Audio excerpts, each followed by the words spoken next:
Hi, good morning, Rob. Hi, Ms. Warren. Welcome to our program. Thank you for taking part in the interview. My pleasure.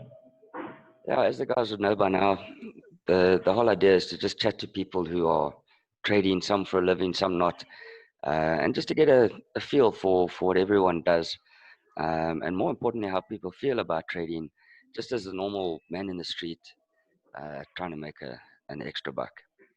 So I'm going to start off with a question there. What made you decide to trade the financial markets, Rob? I met up with a young guy who was the same age as me, and when I say young, it was 20 years ago, and he was sitting in a house all on his own. He just lost his job, and when I walked into, he had 3 screens in front of him. Very, very technical guy, and he had all these red and green things jumping up and down. And I think ADD kicked in. And when I saw that thing, I just couldn't keep my eyes, could not take my eyes away from what he was doing. And he basically brought me into it. And for me, the technical component of it, watching Fibonacci absolutely blew my mind away that those levels are so accurate. Yeah. And that's really what got me into it. I've got a very, very technical and logical brain. And I think that's what got me into it, was the fact that everything lines up. If you take a fib scale and you put it on the market, it doesn't matter where, how, when, or what you do with it, they line up. And that part of it to me was just the most absolutely fascinating part of it. That's really what got me into it. Yeah. No, listen, I agree with you. That was kind of my experience as well. Which market are you trading in? Right now, I trade the Dow predominantly. And it's only because you guys have suggested it to me, and it is the cheapest one that I've seen so far. And also because we've got all the support from you chaps. And when I trade in the evenings with you, I've got the support out in the back, so I can see what it's doing. So I fundamentally trade the Dow. I'm trying to get rid of all the other shares and stuff that I've got out of the way and just put all the money into the Dow. But I really trade the Dow. Okay, and time frame? What do you focus on? My preference is the 9 hours because of my work, but I really, really enjoy the 1 minute and the 5 minutes in the evenings. And then what I try and do is get clever and compound the 5 minute trigger with a 9 hour trade.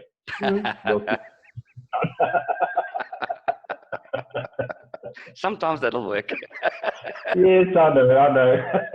But let's go and put the flip scales back on there and take greed out of the situation and see if we can get the profits we're looking for. It's working for me at the moment. I really must be honest. It's working for me at the moment because of the support that we've got in the 1 minute and the 5 minutes from the team in the evenings. That's just absolutely awesome. That I can ask a question. If I've made a mistake, you guys are there to support. So that's that really appeals to me. Oh, cool, man. You talk about this stuff.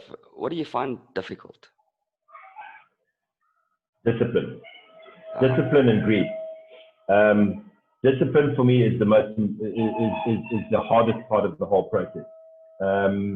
It's really, really difficult to maintain my discipline and to keep to follow the strategy. So we know we've got the strategy, but when you see it running in your favor, if it goes against you and you see a market running in the wrong direction, you always want to just quickly take the trade in the opposite direction or do something. But discipline for me is the most important thing. And then finding a strategy and sticking to it. Really, really important. That's the hardest part for me. Okay, seems like we've got some interference there, Rob. I've got rid of it now, yes. I have a young man who's decided he's going to walk into the house at the beginning of my interview, much like my daughter did in my other interview, and jump on the couch. Now we've hit the record button, they decided it's time to do the vacuum.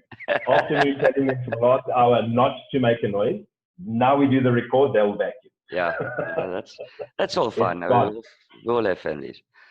It's gone. And how do you find the loneliness? Loneliness is a big issue. You know, that's the funny thing that you talk about it. When I was in the UK, I was all on my own, and nobody could understand it.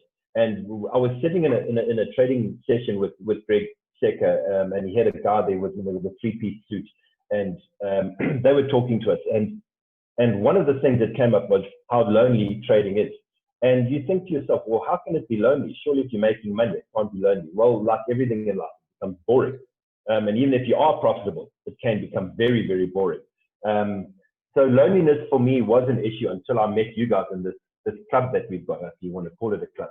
And the fact that I could be lonely until I jump onto Zoom, and then I'm not lonely. I've got whoever's online. I think is 126 people that can be available at any given time. When I look at the numbers, Zoom is something I use in my my education environment, and I do adult training, and so I understand Zoom very, very well.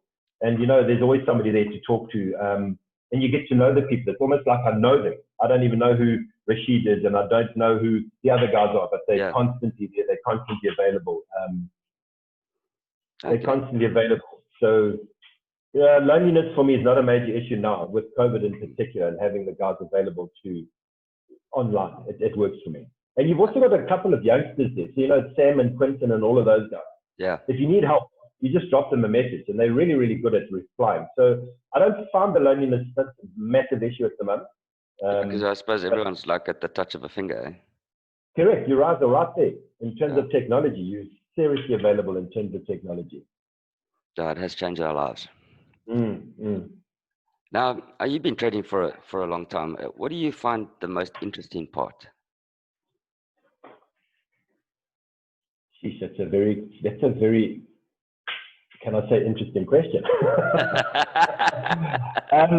I tell you what, for me, I think it's the psychology, Warren. If you look at where we are I always look at the psychology. As a male, we are, if you ever remember the hunters and gatherers, cavemen, the caveman thing, that play. Men are hunters and the women are gatherers, and I think for me the interesting thing is the chase. Understanding what you're doing, setting a strategy, putting it to play, and then hitting the button. It's like pulling a trigger as a sniper, and then the trick is it going to hit the target or not? And I know, even for me now, it was absolutely fascinating. On Monday or Tuesday, we had a 9-hour trade that triggered. I put my stops in place, and it's running, and then it went against me, and I thought, hang on, I'm going to trust the fib. And it seems to be, it actually hit the first target this morning. So Pat said it was going to take a while. I think that's the interesting part for me, is coming up with a plan and actually seeing it work. I think it's interesting for me. Yeah, I like your analogy to the hunting side, because that's you're watching, eventually you pull the trigger. Yeah. A very good friend of mine shared something with me previously. He says men and women think differently, and if a man and a woman want to communicate properly, the best way is for you to go on a long road trip, because the man is doing what he wants to do. He has an objective, and that's to get to the other end. The woman's doing what she wants to. She wants to sit and chat. So you're both achieving the same objective. So I think that's why I travel so much. It gives you an opportunity to chat to people, like you've got an objective. And for me, the objective is to hit the target. Yeah. So I think that's what's interesting for me, is to have that goal to trying to constantly hit the target. Yeah. On that topic, what have you found easy to do? To be honest, the easy part of this is actually following your strat. And I know I'm talking to you, but I've never had somebody support me in a strat. So whenever you buy something offline or you go to trading somewhere, everyone wants to show you the backtrack of what it was. And Pat said something the other day, which is really interesting to me. He says, back testing is really, really important, but he likes to see it in the live market, because back testing can prove anything. But I think the easy part of it is having somebody there and having a big brother looking over my shoulder at any stage to support me in what I'm trying to achieve. So if I'm going wrong, I don't have to lose everything. I can just stop where I am and say, guys, I need support, I need help. Where do I go to? And also what I find in terms of ease is the ability to communicate with you guys. At any stage I want something, there's somebody there available. You've got those youngsters there that are helping out, which are absolutely awesome. If I don't understand a fib, drop a call, within 10 seconds they're on the line, team view, and done, and it's all sorted. So that really, really works for me. Technology, taking advantage of technology is really working for me well. That's awesome to have we've got a really great team. We're quite enjoying the guys as well.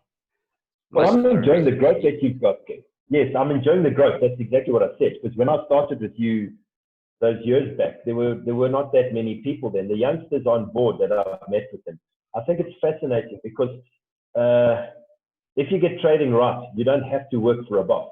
Yes. You work for yourself, and you can do it from anywhere you want to. And given the fact that we've got technology at our fingertips, you could be in Mauritius like some of us are. How do you know I'm not? Yeah, I know. Well, I don't. In fact, even on Zoom calls now, they're selling backgrounds so that you can Yeah. tell where you are.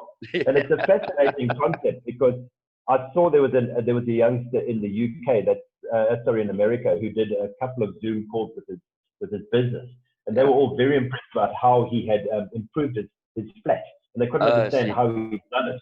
And all he'd done was he'd just put some bullshit backing behind him, and every time he just upgraded it and put pictures and everything.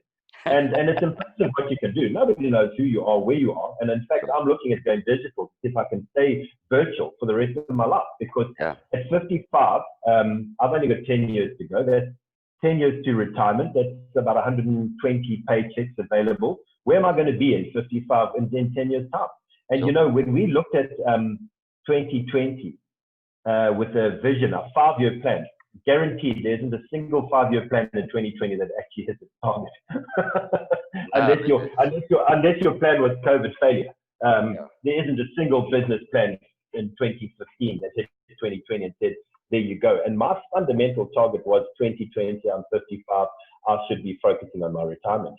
Yeah. So going virtual for me is just absolutely fascinating. It's got to happen. It's got to happen. Yeah. Well, I mean, I can hear that you like really enjoy the process, right? Very much.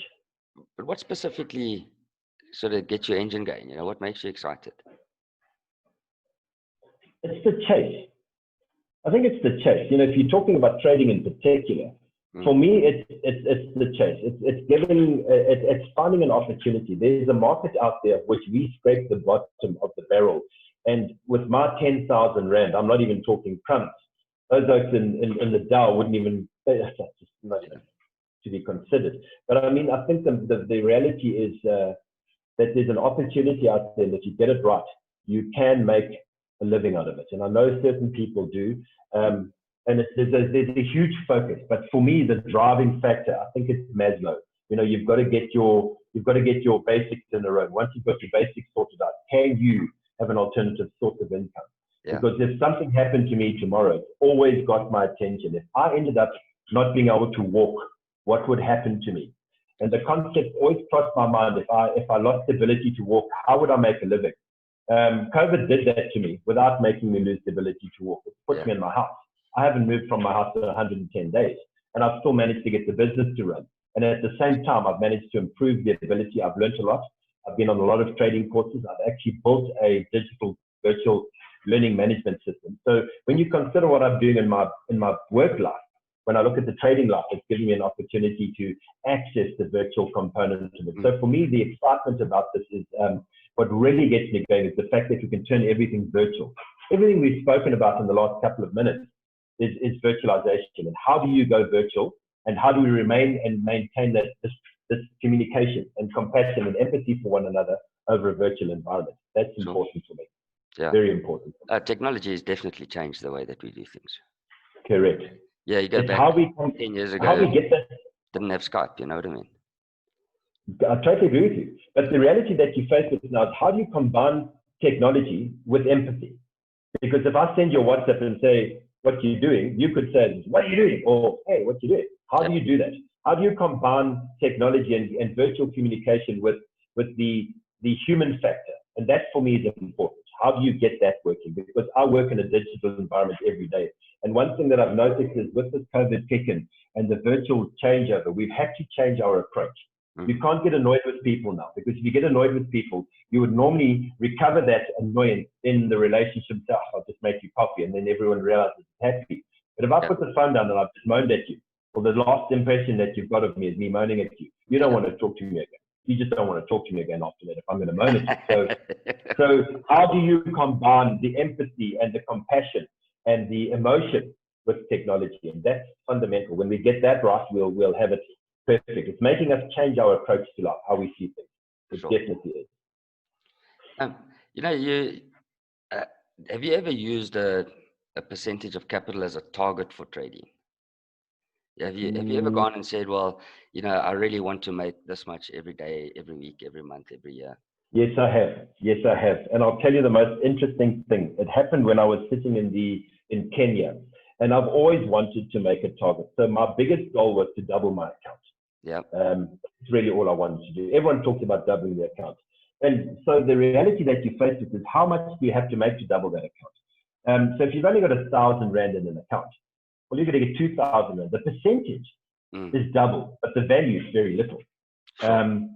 So when I was in Kenya, I set my trades the one evening according to the rules, jumped on an airplane at 5 o'clock in the morning, and made the most money I've ever made whilst I couldn't touch it, because while I was flying for the 6 hours, the strategy set in, and when I landed, I doubled my account, and I went, whoa, look at that, fiddled, and lost half of it. So, so yeah, I've chased, for me, the most important thing is to double the account. And I've done that on a number of occasions. And as again, my current account right now has been doubled due to the trading strat that I've followed. So I have followed a percentage,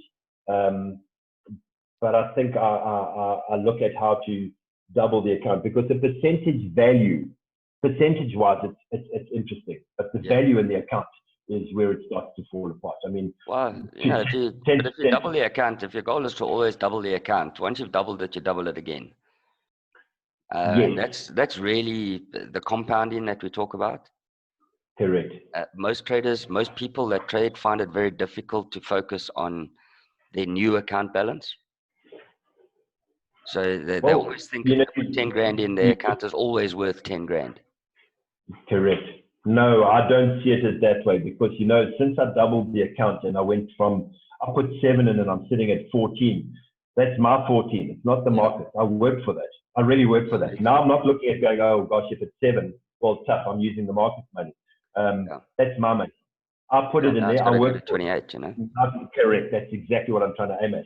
But again, go back to the very first part of the conversation: discipline and money management. Very important, because it's a bigger account, I want to use more money. I want to do it quicker, and that's where the discipline comes in. Well, if you keep the same ratio, it kind of works. But I think the biggest problem with people who are trading is the approach that 100 Rand is it's just 100 Rand. It's like you say now, when you double the account from 1,000 to 2,000 or 7,000 to 14,000, doesn't sound like a lot, but it's 100%. There's nothing else in the world that you can make 100% with that same effort. Okay. You see, there's the challenge: is the relationship. How do you manage that relationship with what you've made? Because again, it's free money, so therefore, it isn't free money. It's, like you said, you just worked for it, right? Well, the reality is, as I said earlier, when the value of something, if you don't charge it has zero value. Therefore, you see that it's worthless. And it's very important to manage to take that, for me, to realize that the 7 that I put in was I worked for in a different environment. Now it's 14. That's my 14. Not that 7 is mine and 7 is the market. I'm entitled to lose 7 because it hasn't got value to me. Not at all. It's very important to manage that jump and say, now it's mine. It's 14 and it's mine. Keep the perspective. Keep a timesheet. How much time do you spend trading? If you're reading the newspaper, you're normally looking for trade ideas. If you're reading Twitter, you're looking for trade ideas. How much time does one actually spend trying to find a way to make a better decision in trading? You're right. That's very interesting when you put it that way. So I would say, and it's actually quite an interesting, that was maybe rhetorical, but it's actually a question. No, it's not rhetorical. It's real. You got to do it. Yeah, it's real, because, you ask the question, and how much time has I put in there? Yeah. You're damn right. I spend a fair amount of time. I could spend 2 to 3 hours a day focusing on what I'm doing. And even if it is just looking at a different account or going through the spam mails that get sent to you and trying to get rid of half of the nonsense and. It is viable. It's part of my life. It's a fundamental part of my life. Yeah. You take 20 hours a week, and then you break down that 7,000 Rand into an hourly rate. You're actually not earning what you should be earning on an hourly basis. Totally. So therefore, the motivation is to continue growing the account until you are earning 3,000 Rand an hour. Correct. And then you can choose which boss you want to work for. So if you intend to trade for a living, you have to start changing the way that you think about money and the way that you think about trading returns. That's Is very it? interesting you put it that way, because, as I said to you earlier on, that was it rhetoric, but it's not rhetoric, but you're quite Yeah. right. So, the intention is there. Never looked at it from that perspective. It's always there in the back of my mind. But now that's the goal. I mean, you created it as a goal, something to strive Sure. for, as just an objective. Well, I It's a mean, goal now. if you think about trading for a living means that you're putting in hours, you need a return on that. Otherwise, you go broke.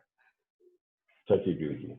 Yeah. So 100%. Yeah. I tried to, when I was trading full time for a living, I would break it down into an hourly rate. Sure. And if I was spending 14 hours a day trading and I was earning 2,000 Rand an hour, that was a worthwhile day. Mm. But when I'm earning That's it. 4,000 Rand an hour, I only need to spend 7 hours a day doing it. Mm. Mm. So That's it very comes down interesting. That to concept's very if it, interesting, yes. what's the time value of money is the one I'm looking for. Mm. How much time do you spend and how much return do you get on it? So percentages are Correct. great when trading is about extra pocket money. Mm. If one ever wants to trade for a living, it has to be about return on time. Anyway, that's Exactly. Yes, Pat, just a but yeah, no, that's very interesting, because Pat said to you, said just last night, he said that bad day, and it's like any business. You don't always get it right every single day. Just a bad day in the office. What's the good day? I've seen some of his good days, because I'm looking at those returns. Yo, some of those good days are really worthwhile. Eh? yeah. Well, Mm. that's what we trade for. We actually trade for the good days. We trade for the big days. The rest of Correct. the time, it's about ticking over.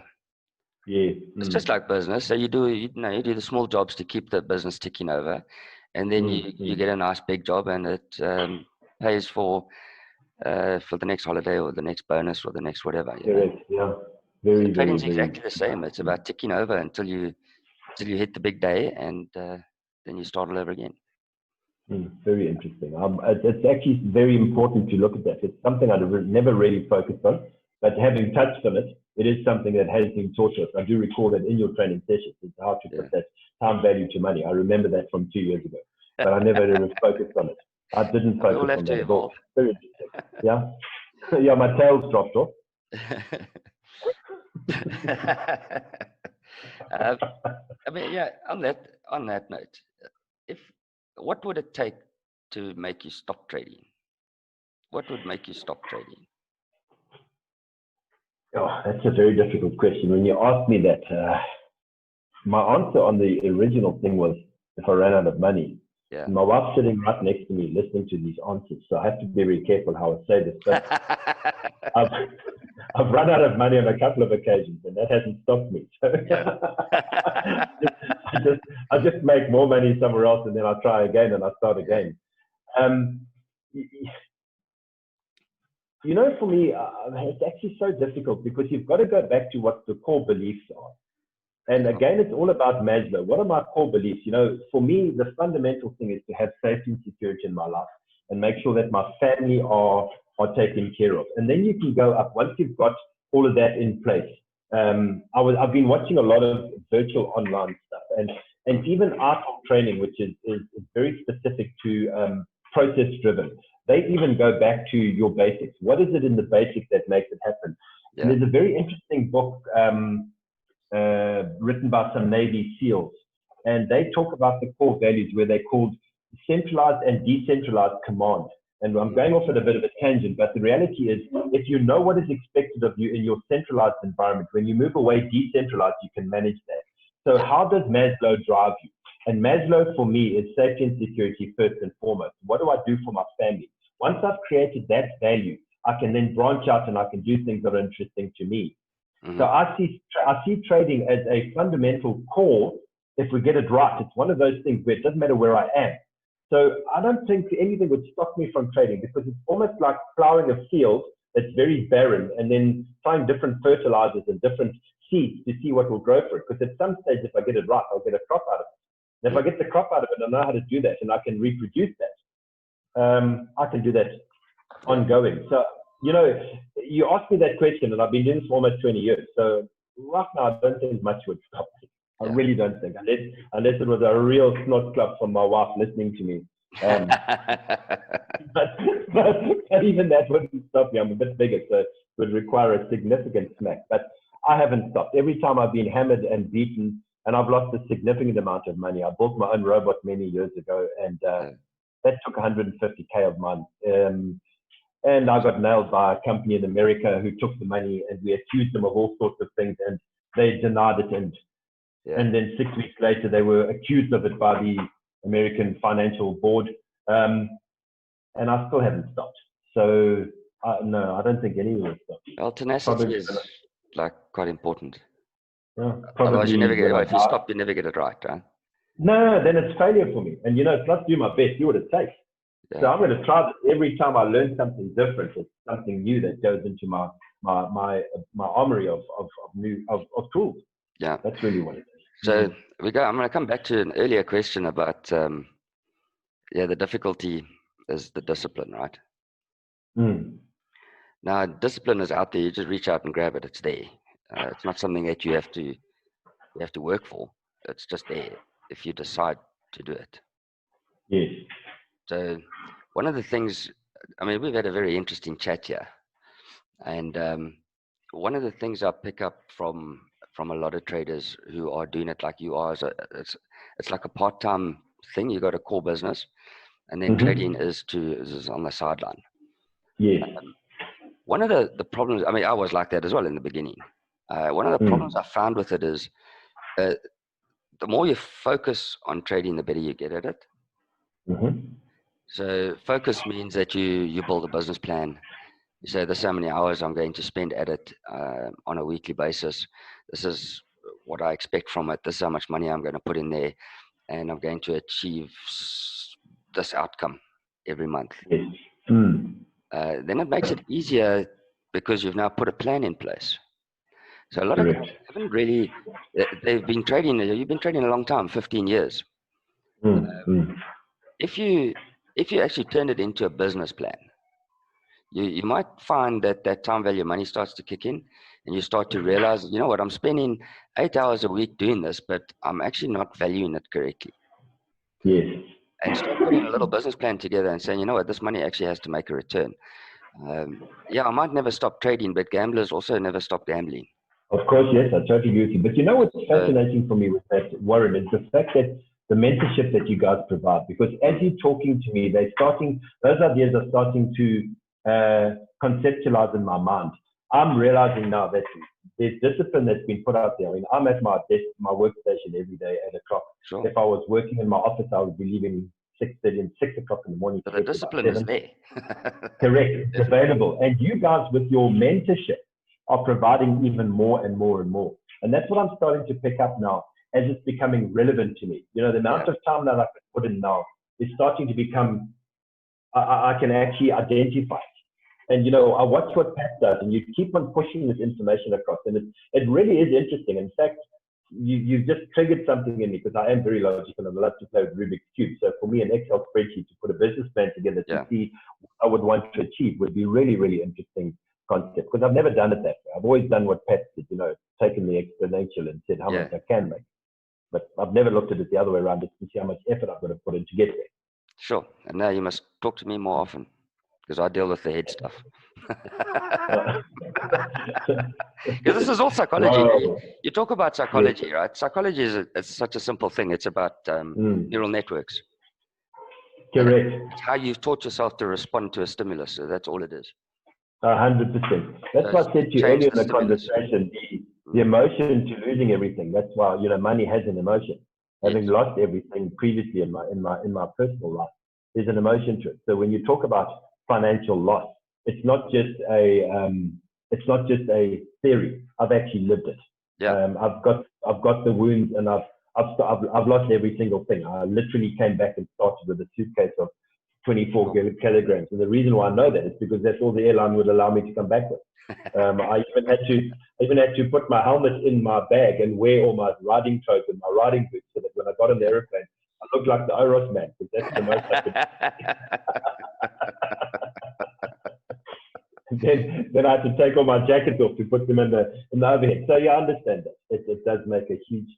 You're very right about that. In fact, this is not just an interview. It's very interesting to see that there's an opportunity available to chat with you.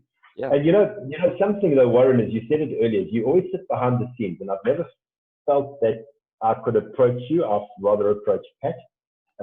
Because I know Pat, because we hear Pat all the time. I'm friends with Pat because of his voice. Yeah. But I've never had, I've never, you there, but it's just, I've never seen you as being No. the driver. But it's very interesting that you've got it there. That's actually very interesting. I'd like to take you up on that. I really would. Yeah. Really No, you're would. most welcome. Mm.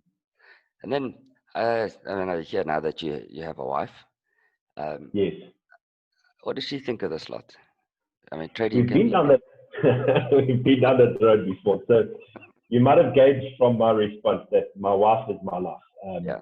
Everything I do, and she's now sitting next to me, so I have to be cautious again. But I love my wife and I love my family more than anything else. And that is Sure. the driving factor behind every single thing that I do.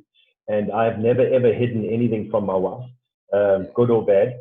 And even she knows every cent that I've made on the trading. She's apprehensive towards it because if I had have taken the money that I've lost, we could have bought something else. But she's never, ever restricted me from it. So she's been incredibly supportive. She doesn't bug me. She doesn't interfere with what I do. She gets excited with me on the wins. She gets frustrated with me on the losses. But trading is my game. And for me, the support that she's given me is what made it, as a family. So it's not that something I'm doing on my own. I've even taken my young child who's 12 and I've said to her, these are what happens, to see if I can get her interested in it. And look at an alternative means of income. So, yeah, I've got an exceptionally beautiful wife. She's 13 years younger than me. She invigorates me and drives me into everything that I do. And she's never interfered with me once when it comes to trading. Yeah. In fact, she's come with me to a couple of these seminars just to see what it's all about. So she's incredibly supportive. So I'm very, very fortunate with that. I've never had any kickback from my wife. Well, that's Very, awesome. very I must be honest, I've been very surprised. I've done a few of these interviews now, and everybody said basically the same thing, which for me is rather unusual. I suppose if I take a percentage of interviews versus number of people, it's a very small percentage. But all the guys that have chosen to do the interviews have said that their partners have supported them. And I find that quite incredible because in general society, partners can be very difficult for traders. Yes, I know. And I've seen it many, many times. And often the partner can be the cause of the destruction of the account. Or the fear of the partner or whatever, there's always the dynamic. Correct, yeah. So I'm finding it very fresh that people are sharing with their partners and they're actually getting the support. It's one of the things that has really surprised me out of this. We've been through this. I mean, in day one, when we were in the UK, we heard the advert come on the radio, and Jack, I said to her, I've got to do that. And she said, well, let's go. And we went together. We drove off across the town and countryside. And yeah, it's been awesome. Having family support, in particular with my wife, because she's the most important person to me in my life. And go back to that other stage, even if she said to me, stop trading, I'd have to have a strong discussion.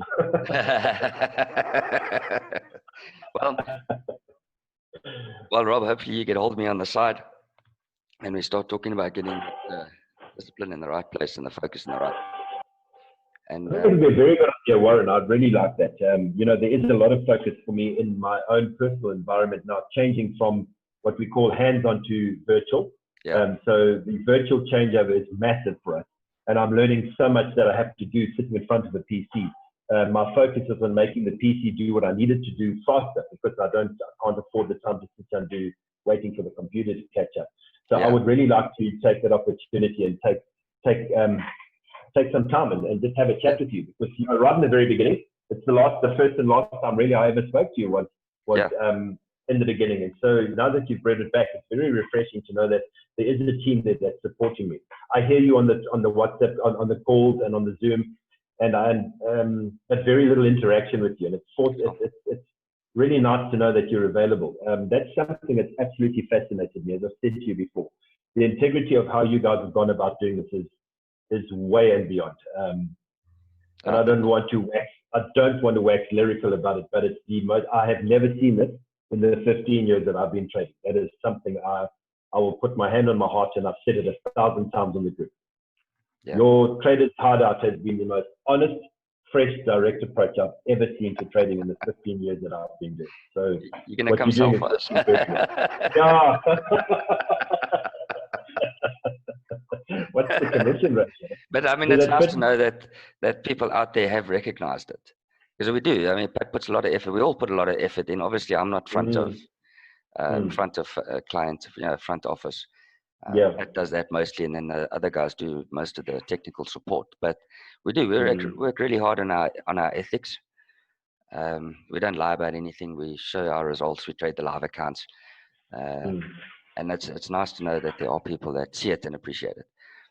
No, I can see it from a mile away. It's not new to me. This even Greg Secker with his cards and his aeroplanes, and when he got me, he caught me with these trading out of a Robbie 44 over London on the Dow, and they wait for the specific trick, and he's got a 20-minute window.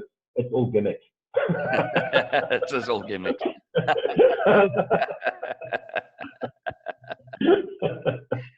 Top class salespeople there. Yeah, that's all it is. But anyway, Robert, it has been fascinating chatting to you. Thank you so much for giving me the time. It's a pleasure, absolute pleasure. And we'll catch up on the side. I hope you have a good afternoon. Fantastic. Yeah. Thank you very much, Martin. I really appreciate it, and thank you guys for the effort that you put in. It's a pleasure. Give your wife a big hug and a kiss and tell her thank you for supporting you. Gently, she's right here now. That might take a little bit longer. That's fine. It's Friday.